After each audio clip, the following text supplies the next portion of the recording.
And what are the changing dynamics within a family when caring for a child with Down syndrome? When a family is aware that they are having a child with Down syndrome, there's a lot of changes that happen as children, we think about children growing and developing. Parents are also growing and developing right along with their child, and so it's sometimes a bit of a steeper learning curve for parents when you suddenly are told that you have a child with Down syndrome. And Abby and I are both parents of children, young boys who have Down syndrome. So that's part of what you need to get, what you're getting used to, is the fact that you do have a child with a lifelong disability. And there definitely are stages of acceptance that parents go through when they're getting used to that. What was the question again? The full question? Changing dynamics within a family when caring within for a a child. family, yeah. And I think that for extended family, like older siblings or grandparents, it is it can be kind of a shock. And it is hard for people to get used to that, I think. But over time, what people come to realize is just the incredible joy and delight that these young children bring to a family, and certainly they enhance a family's life rather than, be detrimental to a family. So I think that's the biggest learning curve for families. Yeah. And if I can jump in. Yeah. From my perspective, we have an older gentleman with Down syndrome that's been living with us for the past 12 years. And so talking to his family about some unique things that they went through with other siblings in the family, I think their challenges were they lived on a large farm and they had to think about the hazards for him along with his development.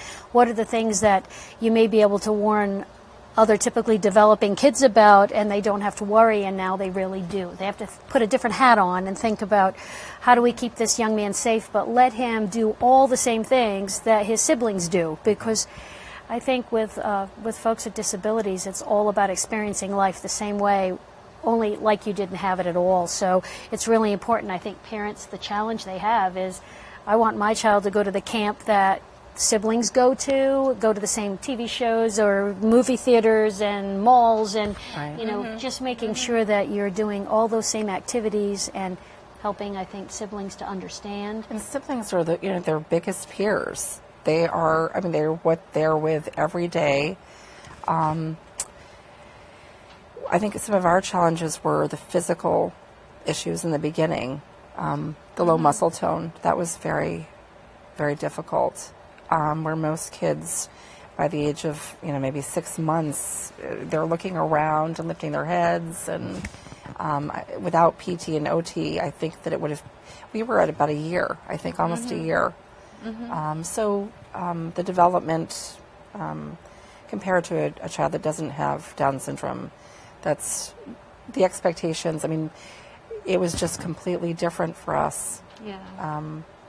We actually got a book, I think it was Elaine's recommendation, and it sort of gave us the steps and what to look for.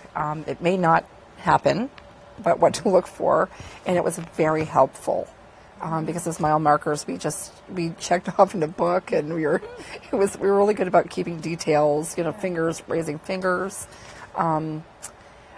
We forget sometimes that he has Down syndrome because we don't have a lot of physical issues anymore, and we don't, I guess emotionally, he's not where he should be, but he's getting there. So we're seeing a lot of, when I'm saying peer interaction, his brother, at this age, seeing what his brother did maybe 2 or 3 years ago. So that's been a challenge too, seeing a couple of behaviors that were sort of like a little bit down the road. So challenging behaviors. Folks with Down syndrome can have a whole broad spectrum, so there can be folks that are individuals that are truly affected by a very low IQ, and you can also have folks with Down syndrome that have a very high IQ, that are competitively working. There's been famous actors on television, that are part of television shows. So it doesn't mean that that diagnosis means that that child is not going to grow up and live Right. independently. So I think that that's a really big message for Yes. young parents to understand.